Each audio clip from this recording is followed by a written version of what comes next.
Daniel, buenas noches, hermanos. De este curso de un viaje por la emocionalidad, qué bueno volvernos a encontrar, poder seguir profundizando en esta experiencia que hemos sido dichosos de poder compartir. Gracias y me he sentido muy bien con ustedes. Invito a Dilia María Méndez que nos salude. ¿Cómo ha estado Dilia? Y nos dirija la oración inicial.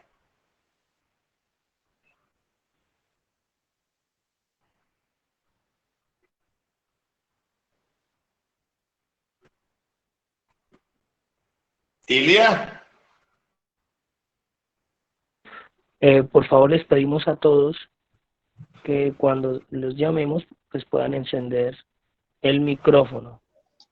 Aló, buenas noches. Adelante, Dilia, ¿cómo está? Muy bien, usted, padre, ¿cómo le va? Buenas noches para todos. Bien. Bueno, vamos a hacer la oración. En esta noche que estamos aquí reunidos, te damos gracias, Señor, por todas las bendiciones recibidas durante esta semana.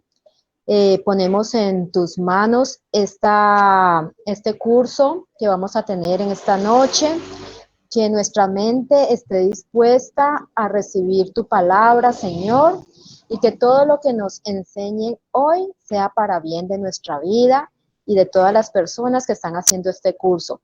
Te encomiendo a todas las personas que por A, B o C motivo no han podido estar presentes en este curso. Te doy gracias por todo, Señor, y abramos nuestros corazones para que tu palabra nos llegue hoy, Señor.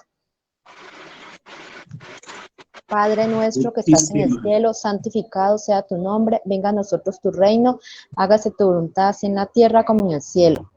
Danos hoy nuestro pan de cada día, perdona nuestras ofensas, así como nosotros perdonamos a los que nos ofenden, no nos dejes caer en tentación y líbranos del mal. Amén. Entonces está ya, Padre, ya acabé. Qué bien, qué bien. Hemos venido en este camino de la emocionalidad, experimentando la alegría de conocernos más, porque hemos aprendido a escuchar. En primer lugar, hablábamos de un acercamiento a la inteligencia emocional. Lo que nos dice la ciencia, lo que han profundizado los teóricos. Y decíamos entonces que la inteligencia emocional es una capacidad que todos tenemos y que podemos ir desarrollando. Capacidad de identificar. Identificar es saber si estamos sintiendo tristeza, alegría, y saberla llamar con una precisión, porque no confundirla, o si sentimos odio, o si sentimos miedo, ¿qué estamos sintiendo? Llamar las emociones por su nombre, identificar cuándo es una emoción que es instantánea y cuándo pasó a ser un sentimiento que se ha hecho prolongado, y cómo es que nuestra realidad del pensamiento va interpretando la emoción. Esa manera de poder identificar las emociones es también un aprendizaje constante y que necesitamos seguir creciendo en él, y que a este curso nos regala herramientas, acercamientos, palabras, pero que tenemos que seguirlo practicando. Identificar nuestra realidad emocional. La emoción, lo hemos dicho varias veces, es instantánea, es espontánea, en buena medida incontrolable. No podemos decir que no voy a tener una emoción, la siento, pero que esa emoción se constituya en un sentimiento que es prolongado, que es permanente, que llega a crear actitudes, que va llegando a formar el carácter y la personalidad. Eso está movido por aprendizaje de la historia y en una gran medida por la interpretación que hace nuestra mente de nuestras emociones instantáneas. Una interpretación negativa de ella nos llevará entonces en una tristeza a una depresión, en una ira a una vulnerabilidad de irritabilidad o de mantenernos en un odio, en un enojo constante, en una impaciencia y así sucesivamente. Por eso el 10% podríamos afirmar, sin llegar a absolutizar, que es lo que nos sucede, lo que va sucediendo. Pero el 90%, cómo interpretamos lo que nos pasa.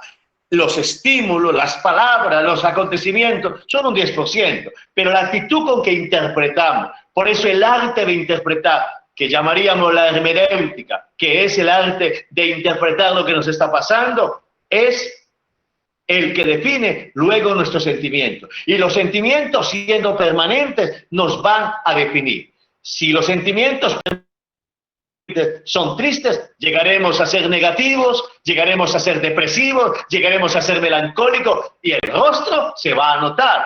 Si los sentimientos permanentes son de ira, entonces, y sabemos que el sentimiento es el resultado de la emoción movida por el pensamiento. ¿Qué es un sentimiento? Una emoción más el pensamiento, y llega a ser un sentimiento que ya entonces se convierte en actitudes. Físicamente nos va moldeando, porque los sentimientos nos van moldeando y nos van dando visiones de la vida y nos van dando actitudes para luego volver a sentir. Volvemos a sentir emociones como hemos aprendido a interpretar. Por eso es un ciclo tan importante de cuidar. E insisto, cuida tus interpretaciones. Y una de las reglas es cambia la atención. Para poder manejar en la interpretación el paso, digámoslo así, de una emoción al sentimiento, es donde pone la atención. Si tú pones la atención en un solo punto y no amplías la mirada, sino el lenguaje, vas a tener entonces un gran peligro de comenzar a vivir simplemente de ir creando una mirada negativa de ti mismo, una mirada negativa de la realidad. Tenemos un gran potencial en nuestras manos y es la interpretación de nuestras emociones. Y para interpretarlas tenemos que aprender a escucharlas y a llamarlas por su nombre, a reconocerlas, a no evadirlas. No son malas.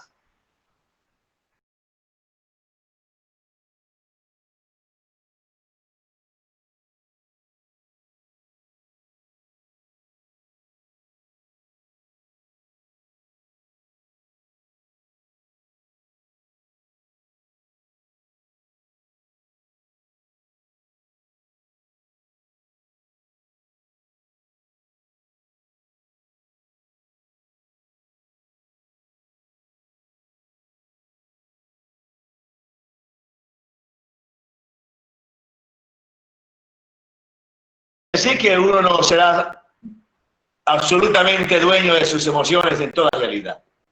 Había un hombre llamado Ignacio de Antioquía. A los que quieran verlo, es un padre de la iglesia. Y me emociona porque él era obispo de Antioquía en el mundo asiático, no de Antioquia, Colombia. Y lo llevaron a la cárcel y comenzó el juicio y lo fueron conduciendo desde Antioquía en el Asia Menor para llevarlo a Roma, y en Roma ya le habían hecho la sentencia. Cuando llegues a Roma serás tirado al circo romano, y en el circo romano te esperan los leones. Ignacio de Antioquía pasaba por Tesalónica, pasaba por las distintas iglesias que lo iban recibiendo. Algunos lloraban, y Ignacio, muy fuerte, decía: no lloren porque yo tengo la certeza de lo que estoy haciendo. No lloren porque no podrán destruir mi vida. Y era muy animoso. Se puede leer lo que se llaman los escritos de Ignacio de Antioquía, que en la Iglesia Católica le dice San Ignacio de Antioquía. Y en esa experiencia me parece que hay una emocionalidad muy bonita, porque él va diciendo: yo soy capaz de entregar la vida. Lo decía mientras está hablándole a los de la Odisea de Tesalónica, mientras va de camino para Roma. Pero él, que sabía escuchar sus emociones, dijo una cosa muy interesante: si cuando llegue a Roma y me echen al foso de los leones, al circo romano, era el castigo para los enemigos del imperio, tirarlos allí, y la gente iba a divertirse viendo que a unos seres humanos los destruían y se los comían los leones. Y él dice: yo estoy dispuesto a ser trigo triturado en las garras y en los dientes de los leones. Estoy decidido. Y hablaba entusiasmadamente, así lo vemos en los escritos, emocionado. Sus emociones estaban, interpretaba todo: yo lo voy a hacer. Pero decía él: si cuando esté allí y me lancen al circo con los leones y yo les llegue a decir allí, líbrenme, vengan a salvarme, rescátenme, tengan piedad de mí, miren, no quiero morirme, tengan piedad, no me obedezcan. No me obedezcan si en el momento en que me van a tirar al pozo y vea las garras de los leones, sus dientes, y vea el espectáculo de la gente gritando muerte, y vea todo eso y me den golpes y esté yo sufriendo, llega a decir, me voy a apostatar, que se llamaba el término, a renegar de Cristo, voy a dejar el cristianismo, voy a dejar a Jesucristo. No me obedezca. Obedézcame en este momento. Y entonces usted examina y está diciendo Ignacio de Antioquía, porque en los momentos de crisis me pueden traicionar las emociones. En los momentos de crisis yo puedo decir que no, pero en un momento de crisis sin programármelo, yo puedo comenzar a actuar contrario a lo que había dicho. Y así que Ignacio de Antioquía dice, hoy, interpretando mis emociones, ¿qué es lo que me conviene? ¿Qué es lo que quiero? Yo les pido. Así yo les pida que no me dejen comer de los leones, no me obedezcan, porque mi decisión es esta. Y eso también me parece a mí que es un caso, que así podríamos nombrar muchos. Uno tiene que conocer sus emociones y luego decir, mire, en un momento de que me vayan a robar, yo no sé cómo voy a actuar, en un momento de enfermedad yo no sé cómo voy a actuar. Saber que somos vulnerables y por eso tenemos que cuidarnos. Y por eso también tenemos que decirle a otro que nos cuide. Y por eso el ejercicio de esta noche es también para saber que tenemos que tener una luz para cuidar.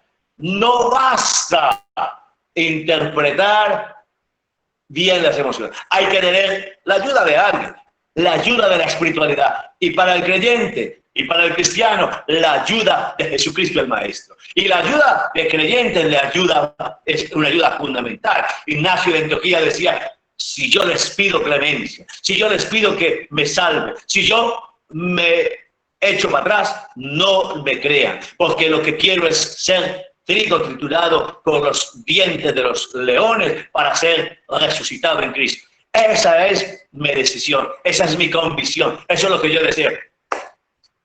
Conocer las emociones y saber que me pueden traicionar, pero que yo quiero que otros me cuiden. Y hoy vamos a trabajar eso. Hemos visto que es una capacidad que se desarrolla. Luego de esa capacidad que se desarrolla, hemos visto las emociones básicas, que son el asco, el asombro, la alegría, el miedo, el odio y la tristeza.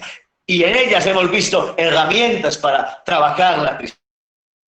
Debemos mirar cómo el Evangelio es una luz para manejar nuestras emociones, para iluminarlas.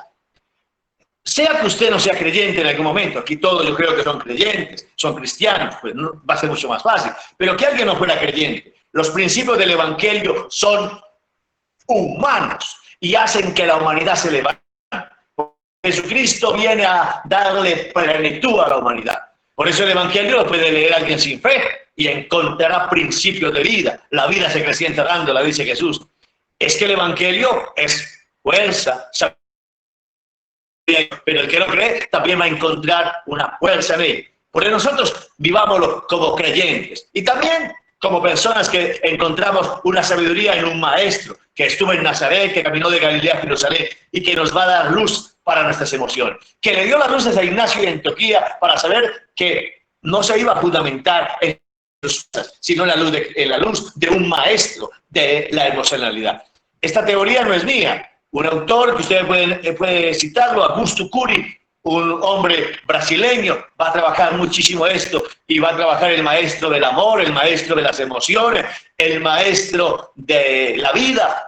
Y usted lo puede encontrar en internet. Son libros preciosos sobre la emocionalidad, especialmente El maestro de las emociones. Un texto donde él reflexiona, Augusto Cury, sobre Jesús en la cruz y va llevando una contemplación de las palabras de Jesús en la cruz para contemplar cómo él es un maestro de la emocionalidad. Porque la gran tragedia es que nuestras emociones nos traicionan. La gran tragedia es que nosotros somos frágiles, cambiamos de parecer facilito, ante el dolor cambiamos, ante el sufrimiento se nos daña, y por eso Él es el maestro de las emociones, y aprender de Jesús, de cómo descubrimos las leyes de la naturaleza. aprender a escuchar nuestra emocionalidad, porque esa es una gran riqueza. Así que les invito a ubicarnos en Instituto Julián Mendoza Guerrero, va a ser la que nos va a guiar allí, los que se ubiquen en el Instituto Julián Mendoza Guerrero, para que vayan mirando las diapositivas que nos van a ofrecer. Pueden ubicarse en el Instituto Julián Mendoza Guerrero para comenzar la diapositiva. He hecho ya esa introducción de mirar lo que se nos ha dado. Por eso, ahora ahí donde está el Instituto Julián Mendoza Guerrero, vamos a comenzar a mirar esta realidad. El Evangelio es el anuncio de Jesucristo, y el mismo Jesucristo es la fuerza y sabiduría de Dios. Eso es una proclamación de fe, pero es una proclamación también de tantos testigos. El Evangelio es Jesucristo, pero el Evangelio también es un arte de vivir, que es vital porque le da vida al ser humano, es perenne porque no cambia, y es divino porque nos comunica la vida de Dios. Esto lo decía un papa llamado Juan XXIII. ¿Qué le pide el mundo a la iglesia? Pues que le comunique a sus venas la savia del Evangelio, que es vital, perenne y divino. Y nosotros hoy también podemos decir, ¿qué espera nuestra humanidad? ¿Qué espera esta emocionalidad? Poder tener la fuerza del Evangelio. Y el Evangelio es para todo ser humano porque atiende a tres realidades que originan sufrimiento. Mire, una de las grandes crisis del mundo emocional es el sufrimiento. Sufrimos porque no tenemos, sufrimos porque no nos quieren, sufrimos porque no somos. Si usted examina, nos pasa eso. Yo sufro porque no me quieren, yo sufro porque no tengo, yo sufro porque no soy. Y puedo tener muchas cosas, pero quiero tener más. Y entonces estoy sufriendo porque no tengo. Puedo que me quieran, pero quiero que alguien me quiera de manera particular o ser más querido que los demás y sufro por ello. Y puedo tener bienes, pero sigo sufriendo y sufriendo. Como me pasó por allá esta semana, veíamos en la lectura de la misa, que sufría siendo rey porque no tenía la tierra de Nabot. Y entonces planeó con Jezabel y lo mataron para quedarse con Nabot, siendo el rey. Le pasó a David, que teniendo todo, quiso a la mujer de Jezabel y lo hizo matar para quedarse con ella. Así sucede siempre. Un sufrimiento en el ser humano. Sufrimiento no por la limitación simplemente. Sufrimiento no por ser testigo. Cuando uno sufre por ser testigo, cuando uno sufre por testificar el Evangelio, ese sufrimiento es cruz. Pero cuando uno sufre simplemente porque está metido en sus carencias, metido en sus limitaciones, metido en sus antojos, esa realidad de sufrimiento necesita una respuesta. Jesús nos da el Evangelio para que superemos el sufrimiento que aparece anclado en nuestra existencia, en nuestra realidad humana. Yo he visto en la vida que sufrimos demasiado por ser queridos.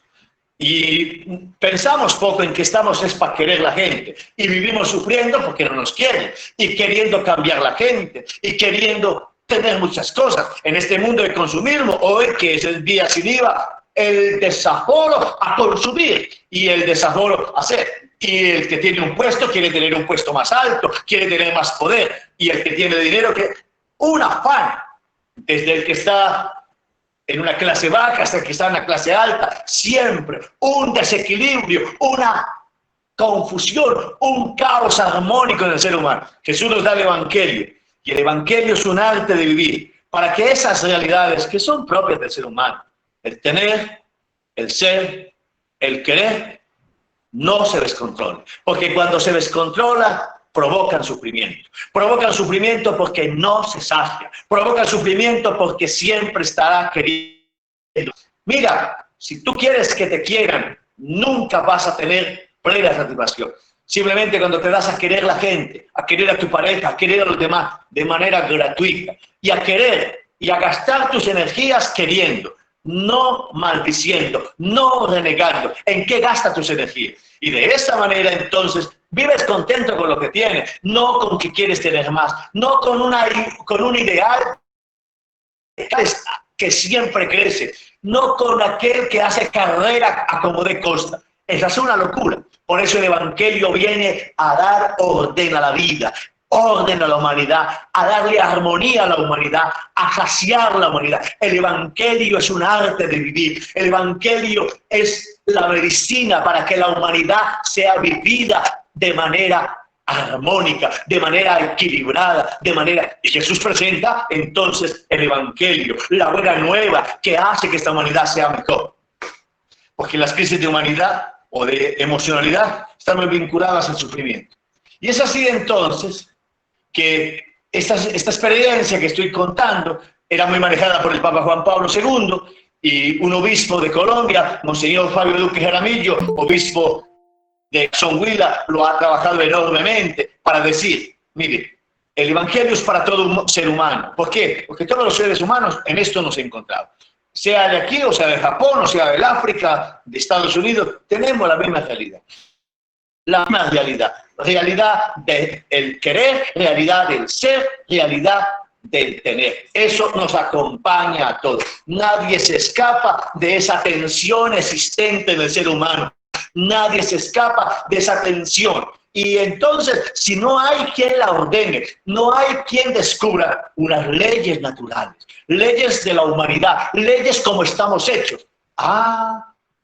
Esa es la novedad del Evangelio. Nos hace descubrir cómo estamos hechos. Y por eso el Evangelio es para toda cultura, para todo ser humano, para todo hombre, creyente o no creyente. En él encuentra los criterios, los principios para que la humanidad sea encauzada, para que la humanidad tenga orden, para que la humanidad alcance armonía. Eso es hermosísimo y por eso hoy nos alegramos de iluminar nuestra emocionalidad desde el Evangelio.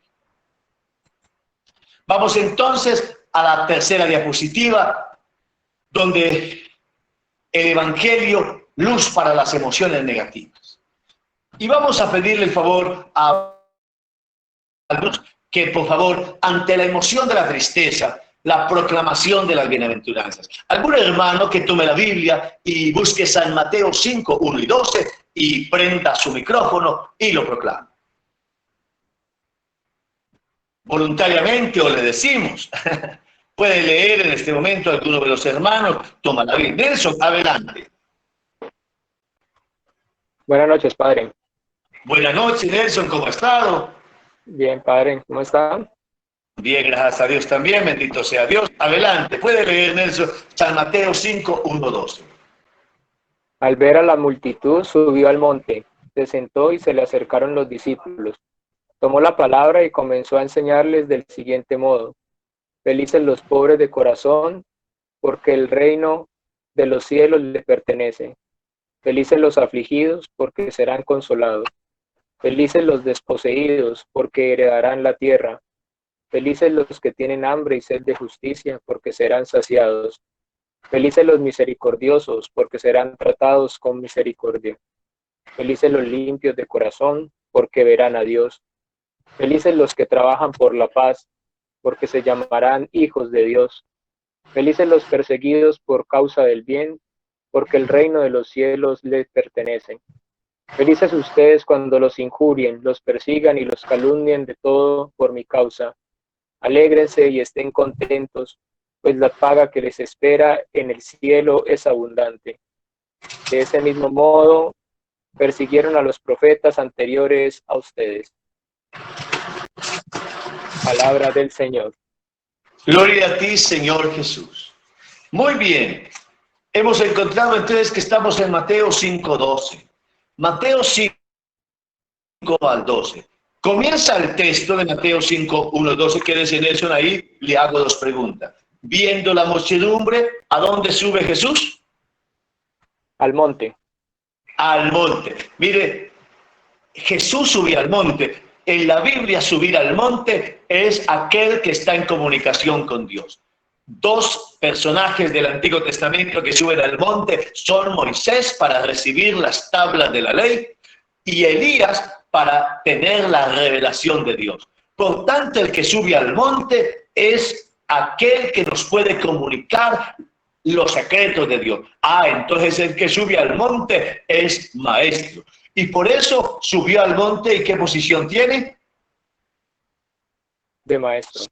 Se sentó. Mire, subió al monte y se sentó. Jesús entonces viene del Padre, viene de Dios. Él nos comunica las verdades de Dios. Él nos comunica la verdad de Dios. Y en la verdad de Dios, la verdad del hombre, de la historia, la verdad de nuestra humanidad. Y al la verdad de Dios y de la humanidad está sentado. ¿Qué significa que está sentado? Es maestro. Maestro en la cátedra de Moisés, sentado. Y luego dice, sus discípulos se acercaron y tomando la palabra les enseñó. Su versión decía felices, ¿cierto? En otras versiones dice bienaventurados, en otras dice dichosos.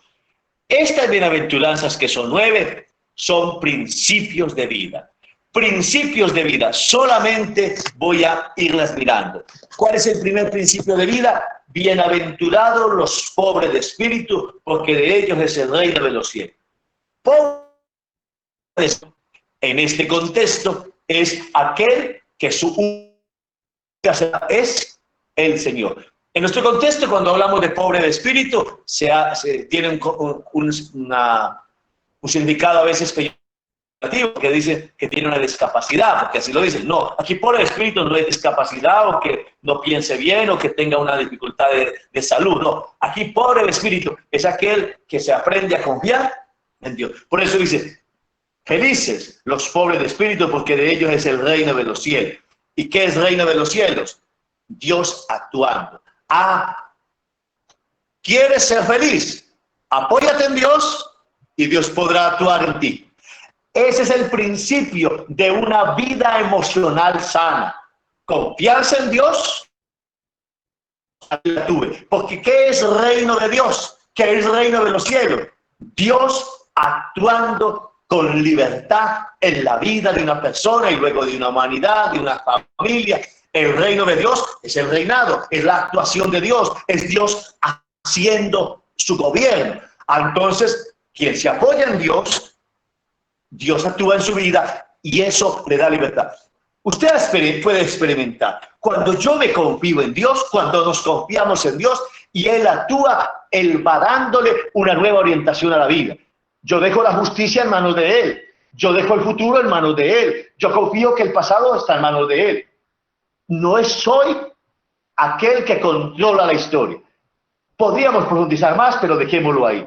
La segunda bienaventuranza. Bienaventurados los mansos, porque ellos poseerán en herencia la tierra. ¿Qué es un manso? Un manso es aquel que es capaz de optar por la no violencia. Aquel que devuelve bien por mal. ¿Y qué es lo que recibe? En herencia a la tierra, es decir, la gran herencia de él es estar seguro. Resulta que la no violencia, que aquel que no devuelve con la misma, entonces sus emociones se sanan. Mire, Jesús está proponiendo entonces, ¿quieres que tus emociones se sanen? No actúes con la violencia, actúa aquel que tiene la mansedumbre, y la mansedumbre es aquel que decide en qué gasta la energía. Yo decido que no gasto la energía guardándole odio a alguien. Y no quiere decir que no lo estés sintiendo. No quiere decir que tú no sientas una rabia, pero has decidido no darle la rabia a esa persona. No darle. Tú decides no darle el odio a alguien. Cuando tú decides no hacerle nudo una tristeza. La siento, me dura el duelo tiempo. Yo no digo que no esté ahí, pero he decidido hacerlo. Dichosos los bienaventurados, felices los mansos, los que no devuelven mal por mal. Los mansos, los que no dan su energía a desear el mal, a tomar venganza. Tendrán en herencia la tierra. Y la tierra es indica aquel que está seguro. Herencia a la tierra, aquel que tiene seguridad. No está hablando en esta herencia de poseer cosas. Está hablando el que tiene la seguridad, los pies puestos en la tierra, el que no pierde los caballos. Aquel que no tiene mansedumbre siempre estará descontrolado. No tendrá sosiego, siempre estará en caos. Los que lloran porque serán consolados. El sentir dolor por los otros. El que tiene hambre y se ve la justicia. El que le duele, ser capaz de doler. Va volviendo a los principios de vida. Los misericordiosos. Aquel que se conmueve del otro. Que aprende que no está hecho para amontonar, sino para compartir. Que la vida se acrecienta dándola. De las bienaventuranzas brotan los principios naturales de la humanidad que hacen que las emociones sean sanas. No se hace feliz el egoísta, sino el generoso. No se hace feliz el que se hace narciso, sino el que busca el bien de los otros, el que está pensando siempre en cómo construir comunidad y familia. No se hace feliz el que se siente a toda hora víctima, sino el que es capaz de ofrecer su sufrimiento y de estar por encima de su dolor. No se hace feliz el que a toda hora tiene visión pesimista de la vida, el que se queja por todo, el quejicoso no tiene realidad de bienaventuranza. Esta palabra sana emociones, esta palabra hace que las emociones tengan una luz. Y una luz que viene del Evangelio, que viene del maestro de la vida, que viene del que enseña el arte de vivir, que viene del que es capaz de cambiar la mente para interpretar esas emociones, no según el criterio del momento, sino escuchando la humanidad. Bienaventurados los limpios de corazón, porque ellos verán a Dios. Limpio de corazón unido al manso. El manso es el no violento. La no violencia es una propuesta de Jesús. El limpio de corazón es el que es capaz de tener una mirada compasiva de los otros. Limpio de corazón no está referido solamente o no está referido solamente a un aspecto de castidad que se ha dicho en algunos momentos. No al aspecto de castidad, sino al aspecto de no tener nudos en el corazón. Limpio de corazón, si tú no haces nudos en el corazón.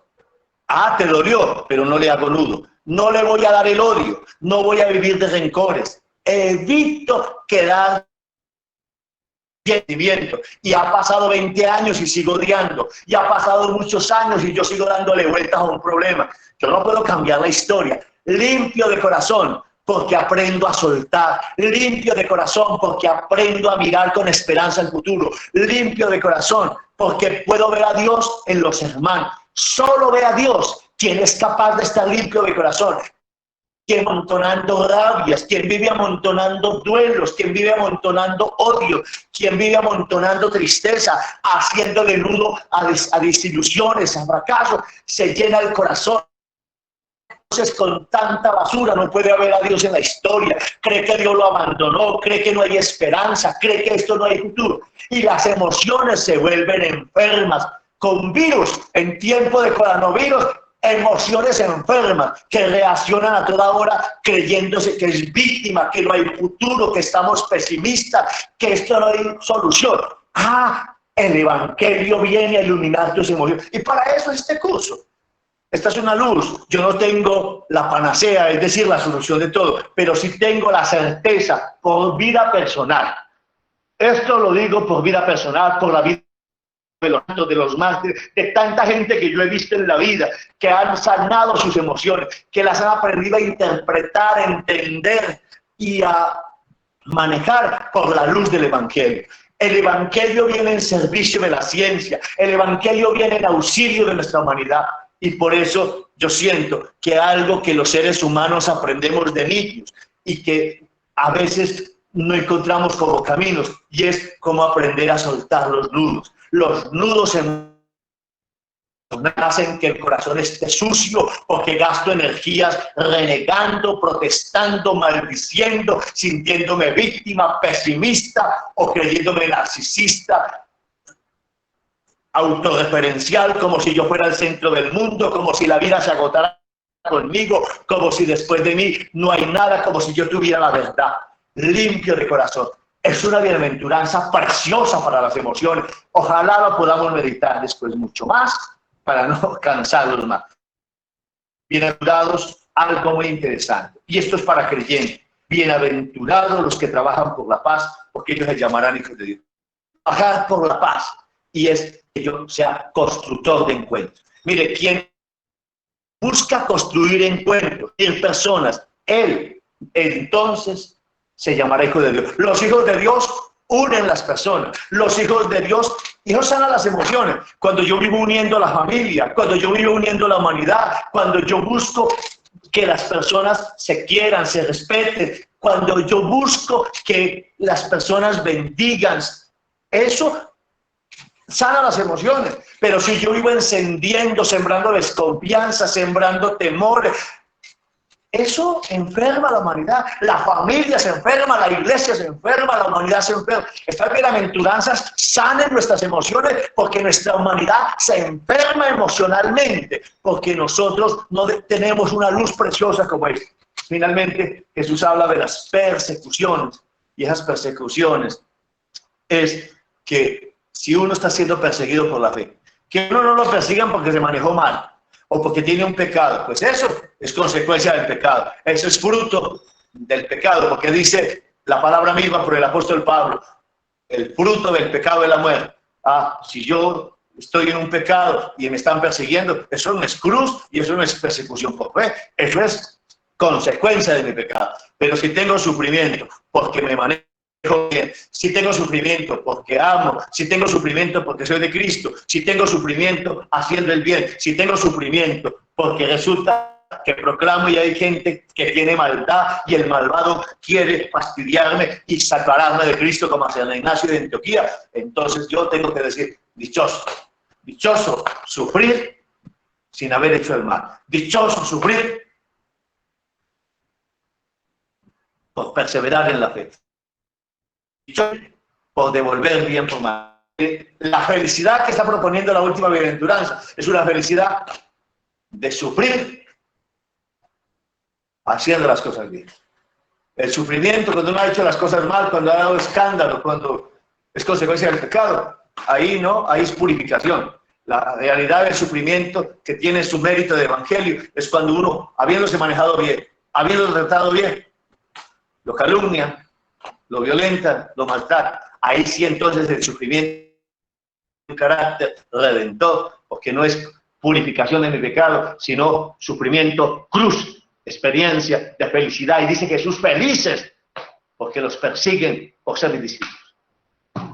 Muy bien, esta experiencia de el Evangelio, luz para las emociones. Si tienes tristezas hoy, deja que las bienaventuranzas te llenen de alegría. Y te llenan de alegría si deja que tus emociones aprendan a ser iluminadas para que no vivas de las tristezas, sino de unos principios, de darse, de unir, de bendecir, de compartir, de buscar el bien, de devolver bien por mal, de confiarte en Dios, de no violencia, y de esa manera entonces se sanan las emociones. Esto es sanador, porque las emociones se sanan, y aún se sanan. Uno aprendió en la casa que siendo tan buena en tantas cosas, hay también aprendizajes negativos de reacción, también de la cultura, también de la tradición, y que el Evangelio viene a purificar. Muy bien. Alguien que quiera, para terminar este pedacito, ¿qué opinión o qué conclusión de esta primera nota de las emociones?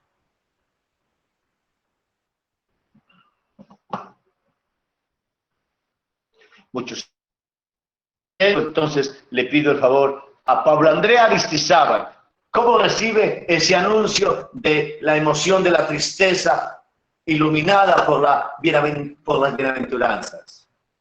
Pablo Andrea Aristizábal, prenda el micrófono y compártanos lo que usted experimenta, siente ante este anuncio de el Evangelio de las bienaventuranzas como una luz para las emociones tristes. Pablo Andrea. Bueno, tranquila, Bravo Andrea. Esto es difícil seguramente, tranquilo. Vamos a continuar entonces. Alguien que proclame San Mateo 16, 19. No, San Mateo 19, 6, 19, 34. San Mateo 6, 19, 34, sí. Ajá, sí. Entonces, No atesoréis en la tierra donde la polilla y el orín corroen y donde los ladrones socavan y roban. Atesorad más bien en el cielo, donde ni la polilla ni el orín corroen, ni los ladrones socavan ni roban. Porque donde está tu tesoro, allí está también tu corazón. La lámpara de tu cuerpo son los ojos. Si tus ojos están sanos, todo tu cuerpo estará iluminado.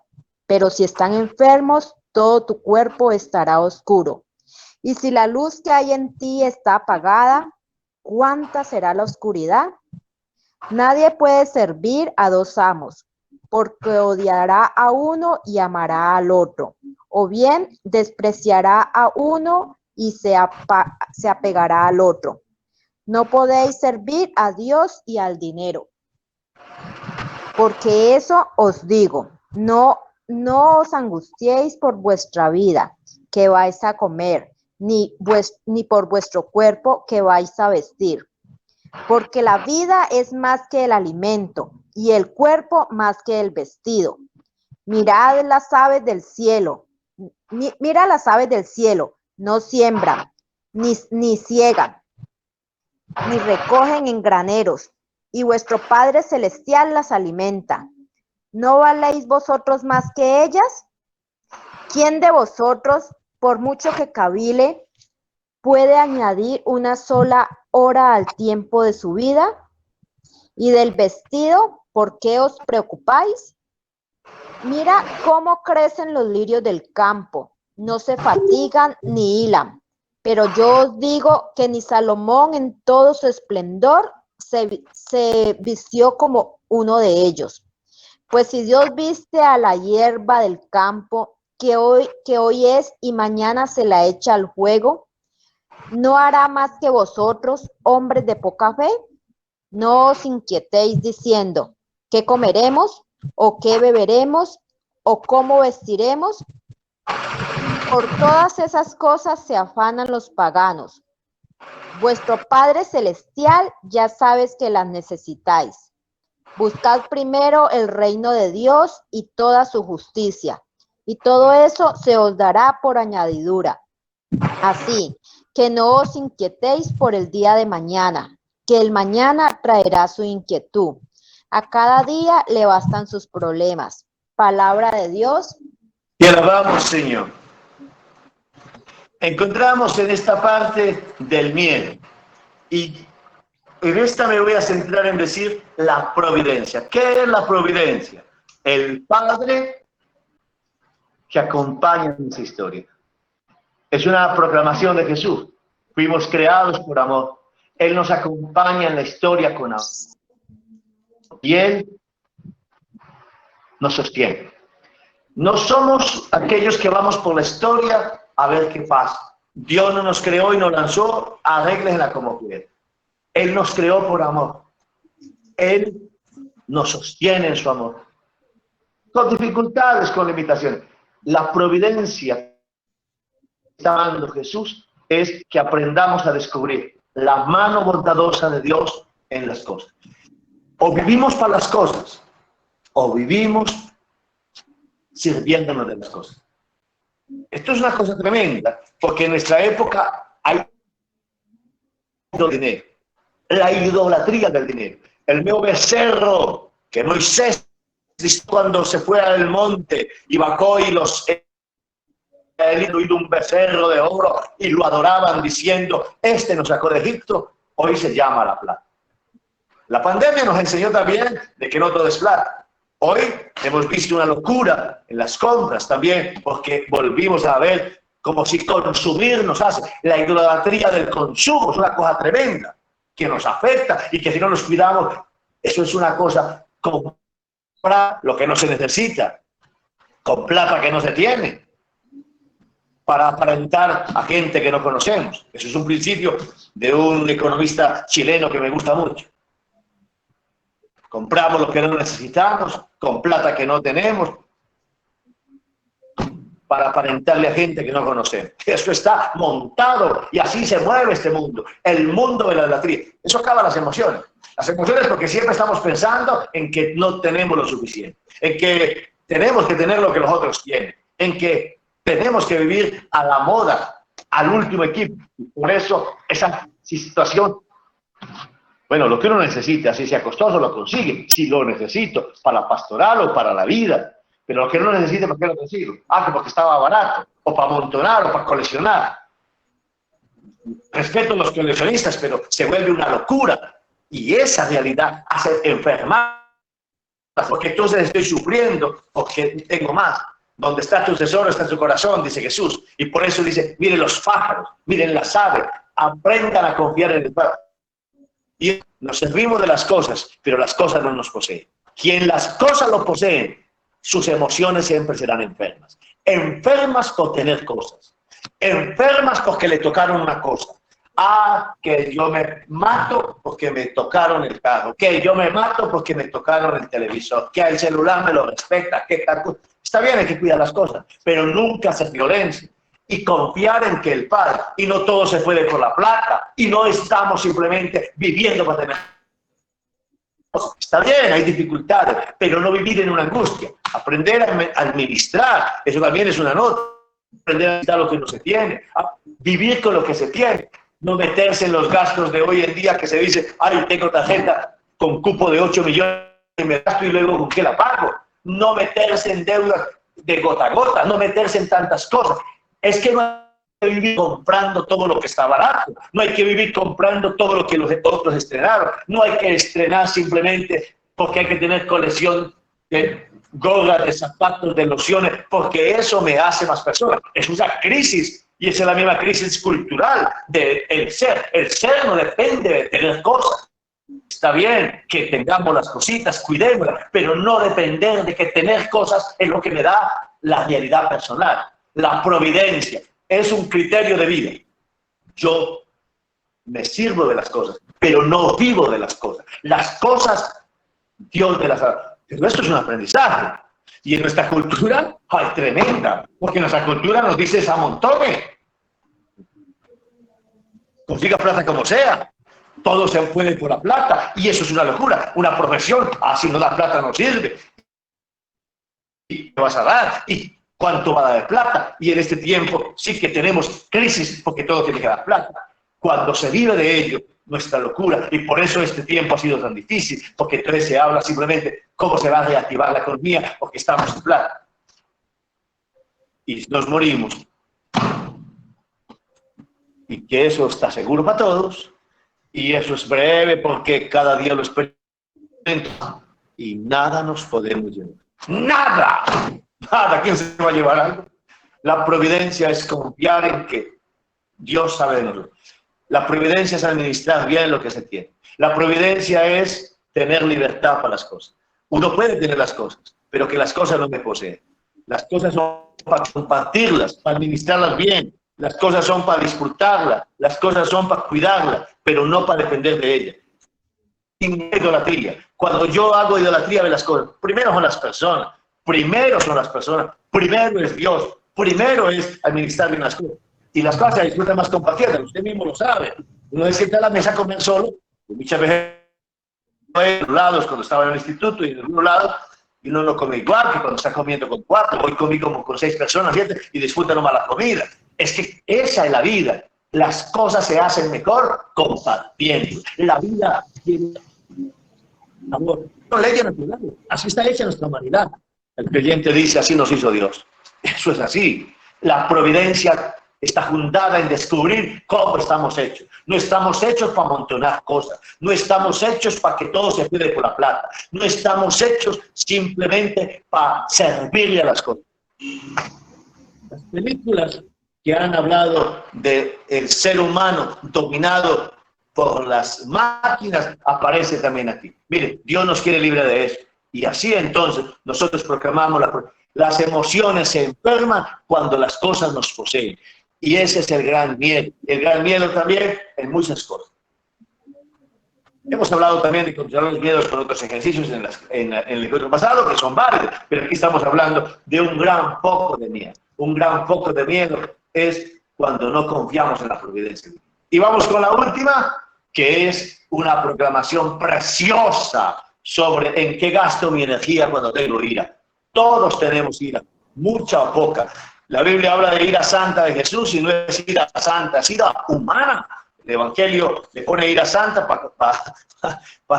para colocarla como en un nivel, no, pero es la ira humana. Pero ¿cómo lo manejó Jesús? Así también. Vamos a esta realidad, proclamando Mateo 5, 21 al 30, luego pasamos al 38, 48 del mismo capítulo. ¿Alguien que la proclame, por favor?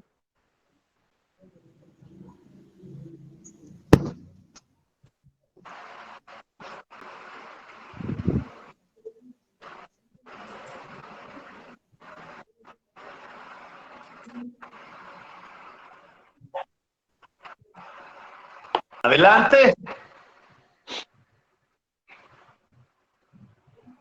¿Qué? Puede proclamar Mateo 5. ¿Quién lo va a proclamar?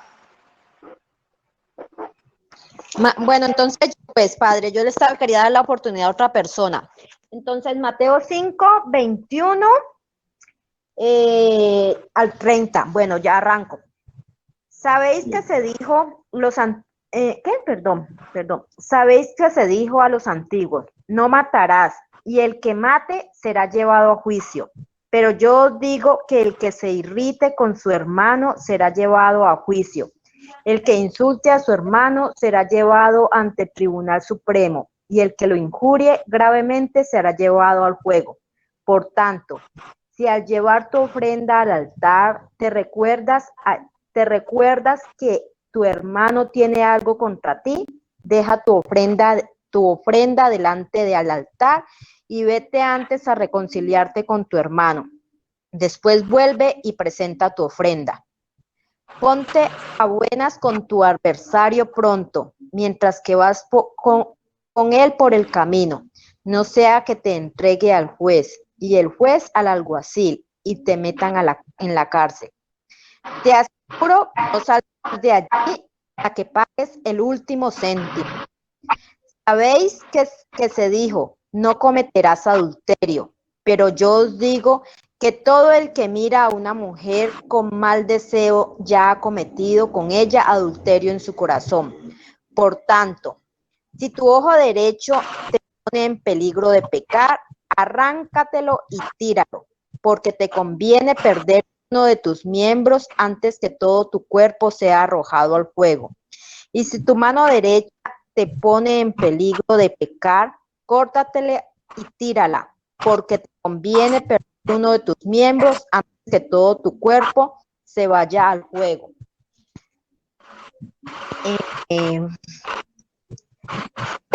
Dijo, ojo por ojo y diente por diente, pero yo os digo que no hagáis frente al que os ataca. Al contrario, al que te aguantee en la mejilla derecha, preséntale también la otra. Y al que te quiera llevar a juicio para quitarte la túnica, déjale también el manto. Al que te obligue a ir con él 1 kilómetro, vete con él 2.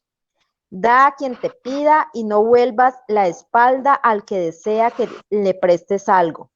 Sabéis que se dijo, amarás a tu prójimo y odiarás a tu enemigo. Pero yo os digo, ama a vuestros enemigos y rezad por los que os persiguen, para que seáis hijos de vuestro Padre Celestial, que hace salir el sol sobre buenos y malos, y así llover sobre justos e injustos. Porque si amáis a los que te aman, ¿qué mérito tendréis? ¿No hacen eso mismo los publicanos?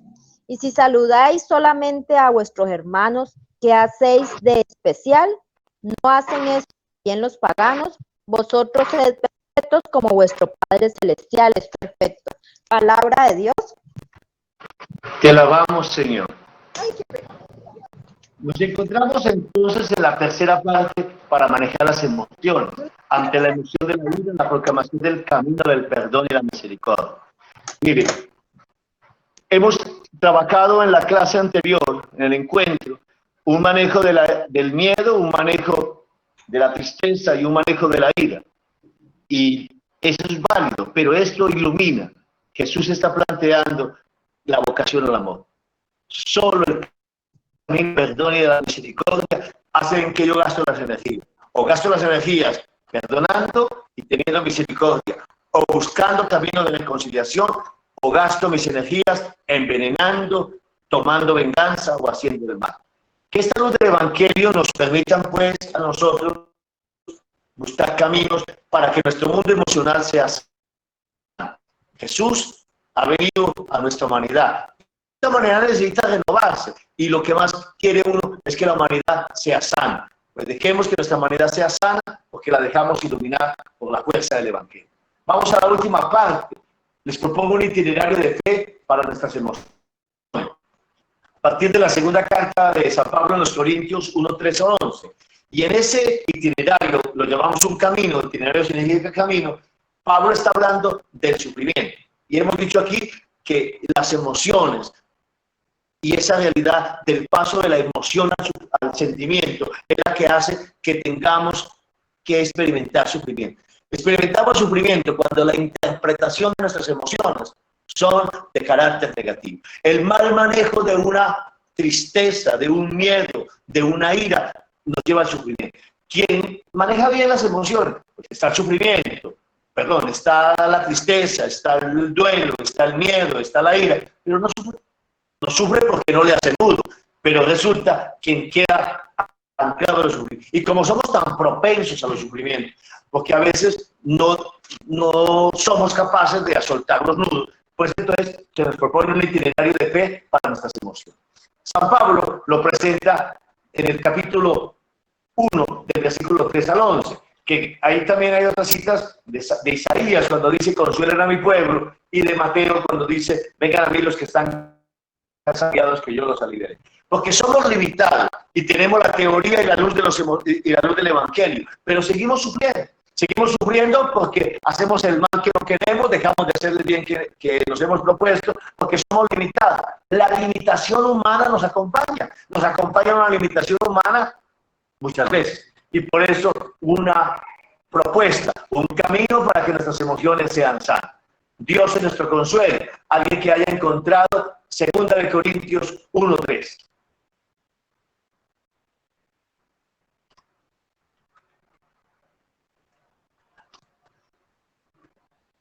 Alguien que nos... 2 Corintios 1:3. ¿Cuál es eso? Porque tiene la Biblia también. La padre. ¿Uno qué, padre? Sí. 2 Corintios 1:3. 2 Corintios 1 dice, Pablo, apóstol de Jesús. Pero ya lo leí. ¿Aló? Adelante, dile. Sí, adelante. Entonces, 2 Corintios 1:3. Pablo, apóstol de Jesucristo por voluntad de Dios, y el hermano Timoteo, a la iglesia de Dios. Está leyendo primera. Es la segunda. Primero, sí, es. Segunda. Nelson, lea segunda. Bendito sea Dios. Segundo, uno. Bendito sea Dios, Padre. Solo el 3, sí. Bendito sea Dios, Padre de nuestro Señor Jesucristo, Padre compasivo y Dios de todo consuelo, que nos consuela en cualquier tribulación. Ya es el 3, ¿cierto? Sí, 3. ¿Solo el 3? Bendito sea Dios. Leamos solo el 3. Bendito sea Dios, Padre de nuestro Señor Jesucristo y Dios de todo consuelo. Mire, si queremos en algún momento, tenemos un sufrimiento, porque somos vulnerables, porque somos frágiles, y hemos hecho todo el ejercicio del Evangelio, pero algo nos está haciendo sufrir. O sufrimos también por cosas de la familia, o sufrimos por cosas de la iglesia, o sufrimos por cosas de la humanidad, porque esa es la realidad. Uno no puede estar diciendo que no lo golpeen sufrimiento. Sufrimiento nos golpea, porque esa es nuestra limitación. Lo primero es proclamar que Dios es Dios de consuelo y dejarnos consolar por Él. Isaías dice, consuela y consuela a mi pueblo. Jesús hoy, el Evangelio, precisamente el Evangelio de hoy, fiesta del Sagrado Corazón de Jesús. Vengan a mí los que están cansados y agobiados, que yo los aliviaré. Sanador para el mundo emocional, proclamar el consuelo de Dios. Dios es un Dios de consuelo. Ahora, Biblia 1.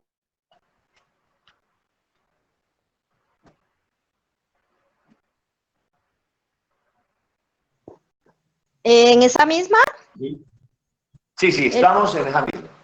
el 4, ¿no? Sí. Que nos consuela en todos nuestros sufrimientos para que nosotros podamos consolar a todos los que sufren con el consuelo que nosotros mismos recibimos de Dios. Esto es una cosa hermosa, mire, somos consolados, consolando.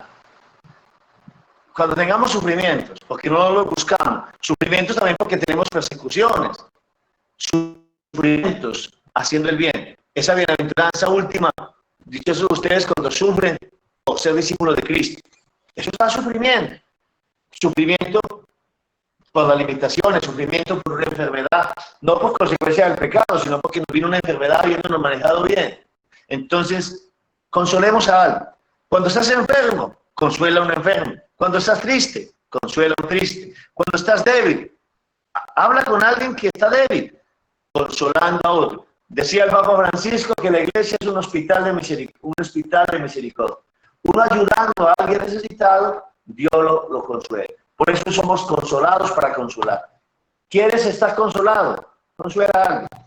Uno no se va a la cama. Uno no se sana, se víctima. Uno se sana sanando a otro. Uno se sana ayudando a otro. Uno recibe fortaleza sosteniendo a otro. Por eso es tan importante la vida comunitaria en la iglesia. Por eso es tan importante otros creyentes en el camino. Por eso es tan importante compartir la fe. Uno se sana sosteniendo a otro. Somos consolados para consolar. 1.5, Nelson. Porque así como son abundantes nuestros sufrimientos por Cristo, así también por Cristo abunda nuestro consuelo. Mire, si hemos invocado la presencia de un Dios de consuelo y si hemos creído que somos consolados para consolar, saber que nuestro sufrimiento tiene un sentido unido a la pasión de Cristo. Nosotros no vivimos en vano y nuestro sufrimiento no es porque si yo me manejé mal, si yo me metí en un problema, mire, hablo de esto. Es que yo tomé toda la vida y ahora estoy sufriendo porque tengo el hígado destrozado. Pues ofrézcaselo al Señor por purificación, pero ahí el sufrimiento no es simplemente sufrimiento de cruz por testigo de Cristo, no hay fe, consecuencia del pecado, porque se pudo tomar tragos y se le dañó el hígado.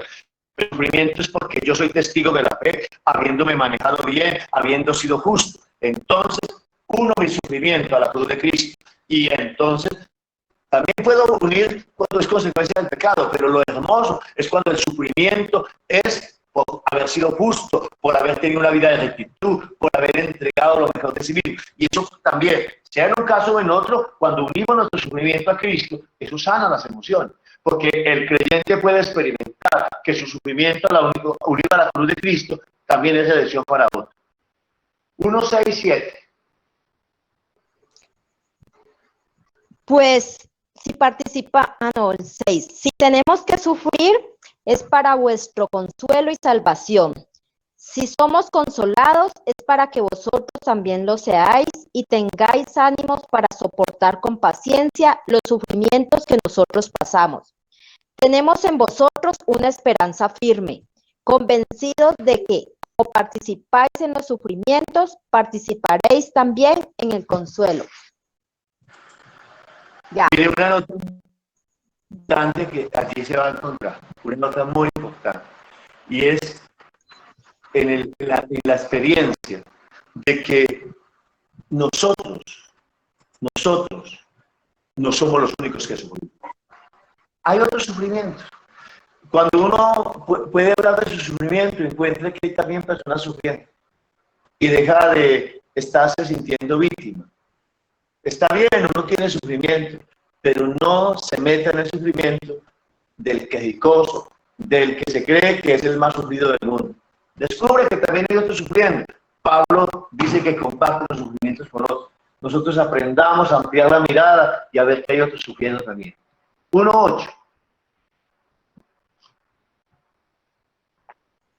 No quiero, hermanos, que desconozcan lo que tuvimos que aguantar en la provincia de Asia, algo que nos abrumó tan por encima de nuestras fuerzas que no esperábamos salir con vida. Mire, una experiencia grande, y es que el sufrimiento es educador. Aprendamos del sufrimiento. Cuando tenemos sufrimiento, ¿qué quiere Dios de mí a través de este sufrimiento? ¿Qué quiere Dios de mí a través de este sufrimiento? ¿Qué me pide el Señor? Y aprendamos del sufrimiento. No simplemente renegar del sufrimiento, sino descubrir lo que Dios nos pide a través del sufrimiento. Pidámosle al Señor aprender, que el sufrimiento sea maestro en nuestra vida.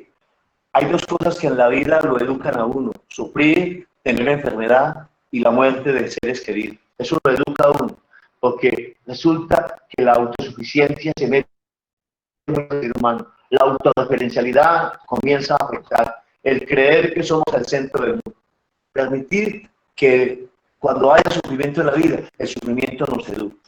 Y vamos finalizando. Vamos finalizando con 1:9-10.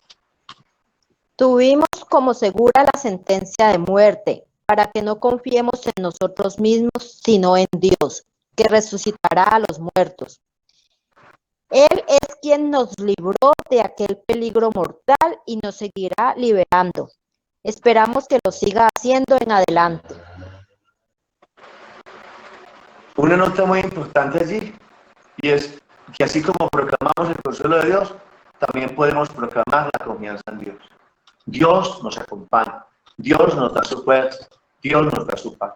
Confiemos en el Señor, proclamemos la confianza en Él, experimentemos su fuerza, experimentemos su gracia, experimentemos su misericordia. La confianza en Dios, que está unida a lo mismo del Evangelio, la providencia, es que Dios camina con nosotros. Y de allí entonces lo último, 1:11. Si ustedes colaboran rezando por nosotros, y de esta manera, siendo muchos los que oren por nosotros, serán muchos los que agradezcan los beneficios recibidos. La intercesión. Mire, intercedamos unos por otros, ayudémonos con la oración. Entonces hemos visto, hay una luz en nuestro mundo emocional en el Evangelio, especialmente en el Evangelio de Mateo, pero todo el Evangelio. Es que Jesús es el maestro de las emociones. Así lo ha escrito. Busquemos siempre el arte de vivir los principios de vida, los principios de nuestra humanidad. El Evangelio nos da principios de vida, nos da un arte de vivir que no lo encontramos simplemente en el nivel humano, porque el nivel humano nos arranca para el egoísmo, nos empuja a vivir de los impulsos hasta de los instintos. Y entonces resulta que el Evangelio es el que da orden, el Evangelio es el que nos lleva a descubrir lo profundo, las leyes escritas de nuestra humanidad. Y eso es lo que Jesús hace al proclamarnos el sermón de la montaña en este día. Luego vemos que a pesar de que tengamos los principios, también sufrimos. Sufrimos porque no podemos vivir esos principios. Sufrimos porque somos limitados. O sufrimos por otros, por nuestros familiares, sufrimos por el mundo, sufrimos por los creyentes, sufrimos también por la realidad humana. Y sufrimos también por las leyes mismas de la naturaleza. Porque envejecemos, porque enfermamos, porque se mueren los familiares. Pues ante eso, ¿cómo manejar el sufrimiento? Como pan en la vida de los humanos. Nadie está libre del sufrimiento, sea que lo interpretemos, pues lo interpretamos bien, pero así también el sufrimiento. Pues viene un camino que Pablo presenta, un camino en el que proclamamos a Dios como nuestro consuelo, buscamos consolar a otros, en que nos apoyamos, en que descubrimos que esta la fuerza del Señor.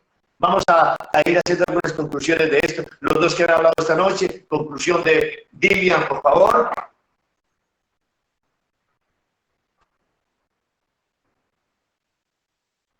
Vivian, su conclusión del encuentro esta noche. Sí, padre. A ver, pues esto me cuestiona hoy mucho a mí, este encuentro de hoy, ¿no? Llevamos 3 encuentros, pero yo creo que estar de cara con la palabra lo confronta más a uno. Y me ha confrontado mucho, ¿no? De que hay que aprender a ser menos emotivo, pedir como la calma ante muchas cosas que le pasan a veces a uno y siempre estar iluminados por la palabra, pedirle al Señor que le dé a uno el discernimiento y la suficiente fe para saber afrontar cada emoción y no que se, como usted dice, no que se vuelva un nudo, ¿no? No volver uno nudo las cosas. Y a mí particularmente me ha tocado mucho el encuentro de hoy. Muchas gracias, Padre. Con mucho cariño, Nelson. Padre, yo considero que el encuentro de hoy nos invita a dejar de mirar a Dios o a Jesucristo como un Dios en el cual le pedimos las cosas materiales que nosotros podemos ver, sino que es un Dios que nos permite es cambiarnos interiormente. ¿A través de qué? A través de la palabra, de escucharlo y de procurar en la mayor capacidad nuestra como personas pecadores y personas con defectos, de llevar a cumplir esa palabra que Él nos está diciendo. ¿Esto para qué? Para que nosotros transformemos no lo que estamos viendo, no nuestro exterior, lo que nosotros deseamos, sino nuestro interior, y a través de eso poder crear el amor entre las demás personas que nos rodean y entre construir el amor entre la sociedad en general. Qué bueno eso, qué bueno eso. ¿Alguien más tiene una conclusión de esta noche? ¿Algún hermano espontáneamente? Bueno, tenemos un aporte de Paula Andrea Aristizábal Arias en el chat. Ella dice que las bienaventuranzas son actitudes que deben estar en nuestra vida y nos fundamentan para controlar nuestras emociones.